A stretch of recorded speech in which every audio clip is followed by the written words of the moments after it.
What is going on, my fellow movie nerds and geeks alike?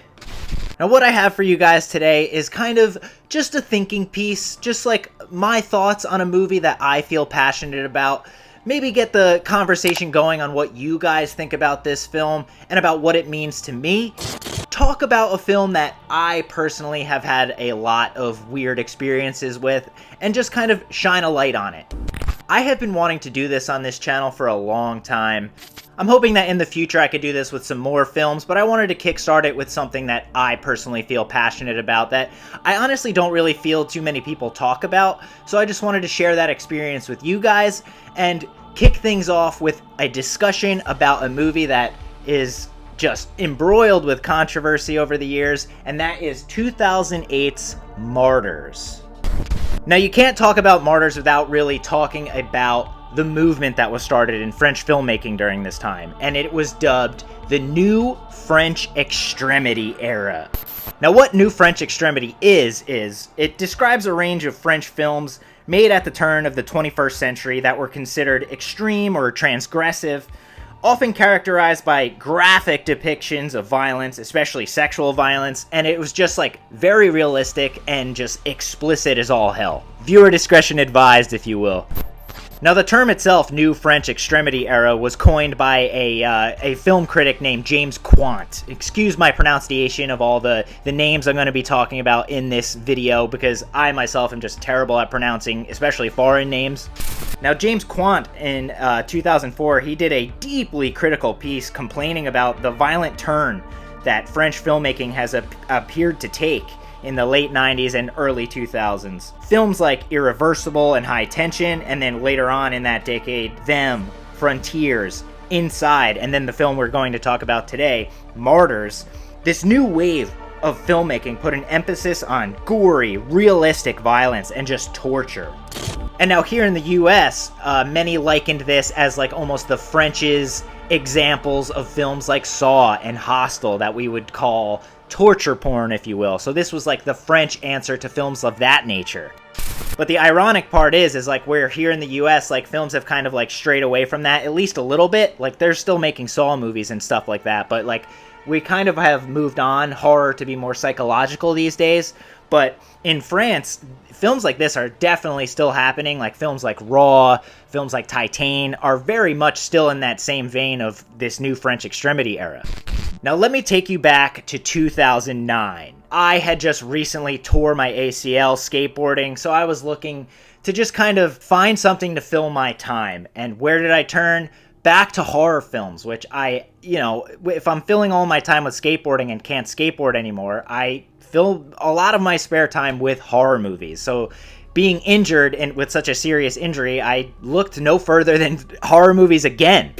I don't know how often you guys have ever been like deeply sad or just upset about something. Sometimes you like to listen to like really sad music or watch like really sad, disturbing films just to kind of like compare with how you're feeling mentally. Bruh. Well, that's what I was doing here. I couldn't skate. I could barely walk. I was waiting to get my ACL repaired for the first time. It happened twice. At the time, I was visiting Vintage Vinyl in Fords, New Jersey a lot of the time. They had a, rest in peace, of course, they had a great selection of movies, DVDs, stuff of that nature, and the guy that I would always see working the counter was very knowledgeable about films, so I always enjoyed talking to him. So I walked in there, limped in there, I should say, and I asked him, I was like, I'm looking for like a new horror movie that like might, ruffle my feathers, disturb me. So in 2009, they had just gotten in a shipment of the film Martyrs, this exact DVD copy here. He handed Martyrs over to me and he goes, honestly, man, this one, I'm still thinking about it now. And boy, was he right. This film kind of changed my view of what horror movies can do to a person. And honestly, I still kind of miss Vintage Vinyl to this day because of such great recommendations. Long live Vintage Vinyl. I mean, Jesus Christ, I even met John Densmore of The Doors there. Like, what a great place. Where films like Cannibal, Holocaust and Salo, the 120 Days of Sodom did for past generations, Martyrs was that for me in my generation. Boy, did this wildly disturb me. It really royally messed me up. But like, not in a way where like I don't want to watch it, just in a way that I was like, holy shit, dude. Like, I was moved. in bad ways, good ways. It was insane. Consider this your spoiler warning. If you haven't seen this movie and don't want it completely ruined for you, you don't really want to go any further. But I will say that if you do watch this video and you're intrigued about the movie, spoilers or not, it'll be something you'll want to see. Now, Martyrs is a 2008 film directed by Pascal Laugier, excuse my pronunciation. 15 years after a horrifying experience of abduction and prolonged torture, Lucy embarks on a bloody quest for revenge against her oppressors. Along with her childhood friend Anna, who also suffered abuse, she quickly and hopelessly descends into madness and her own delusions. Anna, left on her own, begins to re-experience what Lucy did when she was only 12 years old. Martyrs opens up with a young girl bloodied, beaten down, and she is running away from what is essentially a kidnapping situation. She is screaming, she is crying, covered in blood, covered in wounds, and she is just running. So you know, this already starts out with like themes of child abuse, which is insane. And then we move on to like seeing her in an orphanage where she's like hanging out with her best friend, and it's also where we get introduced to this almost like creature-like woman who is just like covered in wounds, and she's like walking like a spider monkey, like scaring the shit out of this young girl. And then we get to the meat of the film, which is 15 years later. We're introduced to this family who's just enjoying a nice breakfast, having like, you know, family conversations, and you're just like, wow, wild jumps in tone already. They get a knock at the door, and surprise, it is this young girl 15 years later wielding a shotgun, and she proceeds to blow the entire family away. I'm talking, she kills kids, she kills the mom, she kills the dad. It is insane. So tough to watch, wildly disturbing. She is killing this family because she, in her mind, is saying that these were the people that kidnapped her all those years ago and inflicted all this trauma on her. And now after she kills the entire family, she calls her best friend Anna, who is the young girl we met at the orphanage who she's talking with there. And her friend Anna shows up like, oh my god, are you sure this is the right family? And you know Anna's like kind of confused and conflicted over whether or not she should believe Lucy, who is the young girl who was tortured in the beginning. She wants to help her best friend, but at the same time, like, cleaning up these bodies of these people she just fucking blew away, it's fucking her up, rightfully so. And Lucy, who was the traumatized girl, she thinks that by killing this family she will like alleviate this trauma that she experienced as a kid, which is where we also learn that this crazy spider monkey looking lady who is like covered in wounds and stuff and slicing her up with this razor blade is actually not even a real thing. It is just a figment of her imagination. The trauma she experienced as a child has created this like creature in her mind that is attacking her, just tormenting her. She is a delusion that has been created through trauma. And by killing this family, she thinks this woman will disappear from her life. But surprise, she doesn't. And eventually, she thinks she's being killed by this woman, but she is actually killing herself. Poor Anna, her best friend. This is where the movie kind of changes focus from Lucy onto Anna, who is now left alone in this house. Her poor best friend that she grew up with, she's not only cleaning up her mess, but she has... you know, her best friend is now dead, and she all of a sudden finds this woman chained up in a basement who is just emaciated. She's got this like metal cage trapped on her head, and she's like, what the fuck is happening here now? So like the movie again like changes to this. She's dealing with this, like, what are you doing down there? Why are you chained in the basement? What the fuck is going on? And you're at the same time, you, the audience member, is like, whoa, Lucy must have been right. Like, this family really was just like capturing people and just like beating them and torturing them. Bruh. Wild shit. Anna is helping this woman. All of a sudden we get these like big muscle-bound people that come into this house, throw Anna to the side and blow away this poor like emaciated woman. And what they do in turn is they take Anna hostage and chain her up in the basement. That's like the ultimate flip of the movie, is that like whether or not Anna believes what Lucy was going through and what she was seeing, or if it was just her madness, her delusions, by the end of the movie, Anna is experiencing exactly what Lucy did at the start of the film as a young child. Something that like, will just like leave you haunted for days, weeks to come.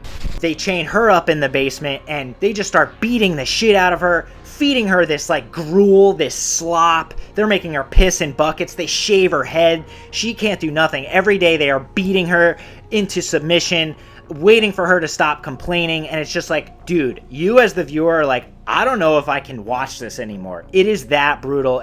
She is beaten for months and months. We don't even know the time frame this is happening. We just like are constantly watching it, that you're just like, well, this has been going on for an uncomfortable long period of time. I'm having a good time. Not.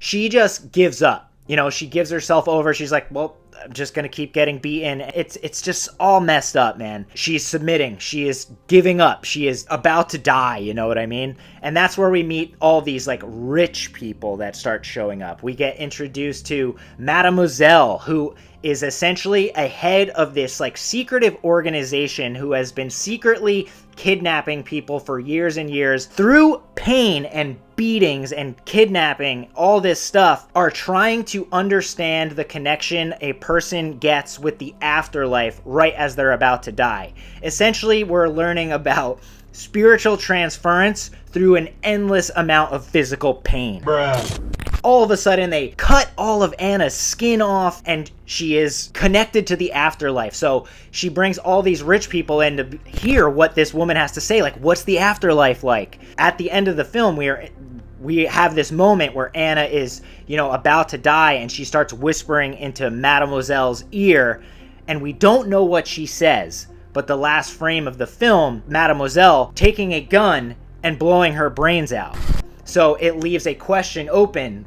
What did she say to Mademoiselle to make her kill herself? Was it something so wildly amazing about the afterlife that she's just like, I gotta get there now? Or was it so empty? Was it like there's nothing there, so she feels guilty about torturing all these people throughout all these years that she's like, you know what? I'm gonna kill myself. This is insane. It's always left up to interpretation, you know? Like, that's the director's vision. He doesn't want to give you an answer, like, kind of like David Lynch, you know, in a sense of, this is cinema. We want you to think, we want you to talk about it. We don't want it to be, boom, happy ending. We want you to ponder it for days to come. And I love that about this. But feel free to Google what, you know, someone on the internet is going to tell you they think they said, but there is no definitive answer. What a messed up movie. It is like 3 movies in one.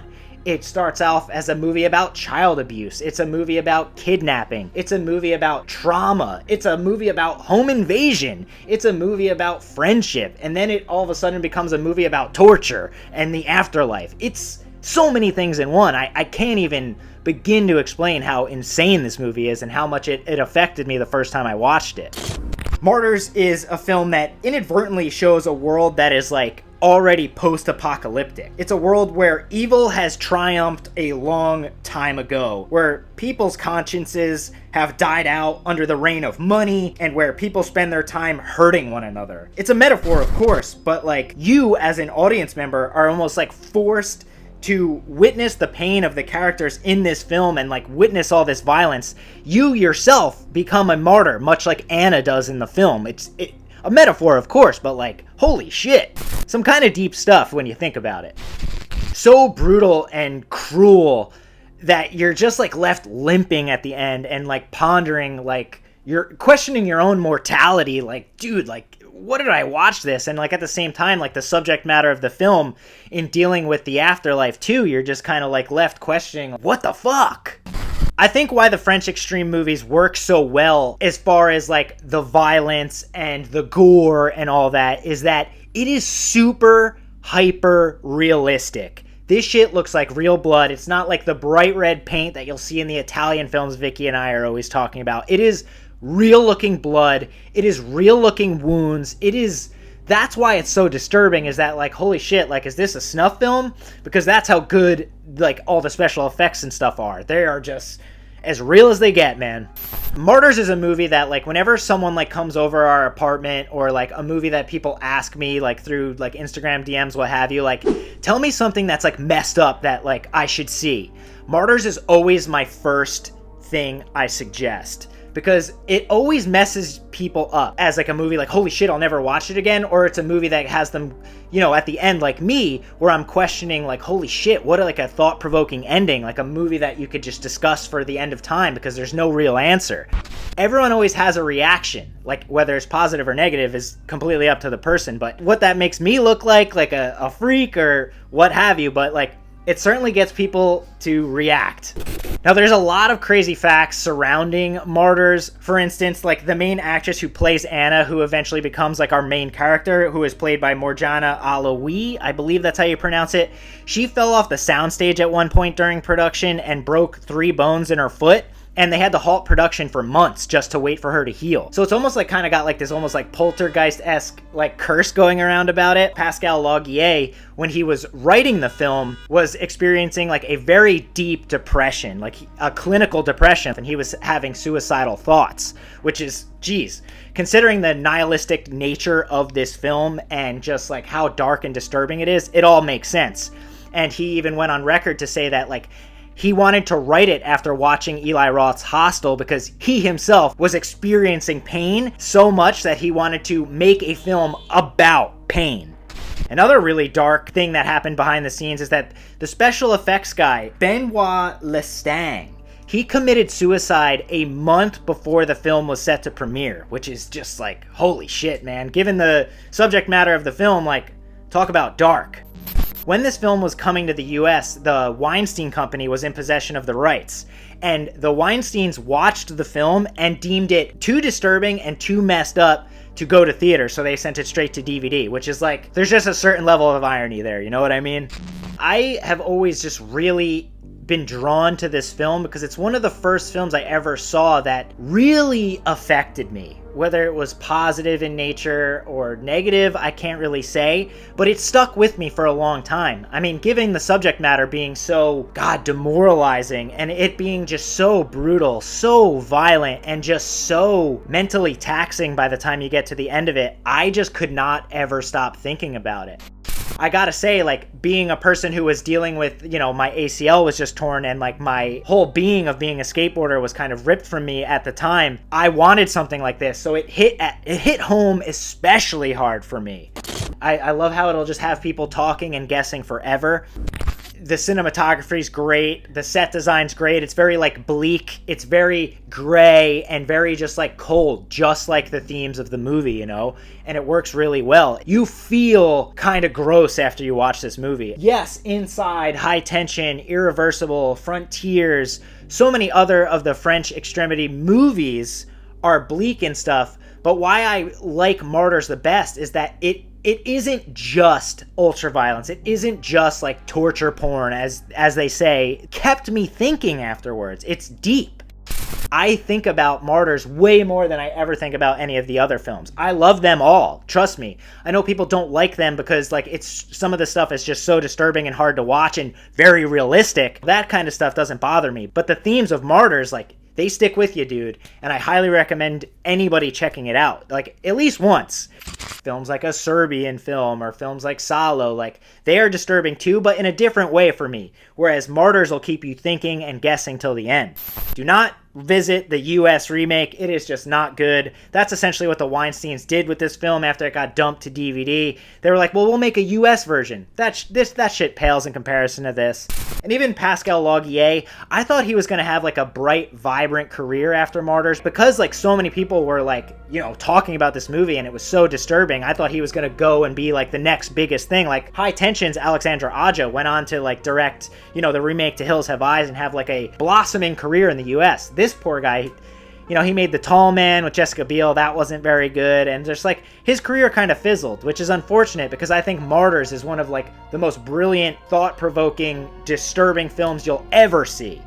Guys, I love Martyrs. To me, it is like a 5-star film. I can't recommend it enough for you guys to check it out. And thank you so much for watching this like long-winded, kind of waxing poetic about a film I feel strongly about. And just hearing my side of the story, hearing like what I was going through when I watched it, and just like sharing it with all my buddies in college at the time when this happened was like very fun for me because even my friends were like, what the fuck, dude? It doesn't happen often, you know? Hopefully I'll get at least a few of these videos out per year, but I hope you enjoyed this one, and I'll see you again shortly. Please remember to like the video, subscribe to the channel if you're into this sort of thing. We talk about all sorts of shit here. And always remember, no matter how much the horrors persist, so do we. Adios, guys.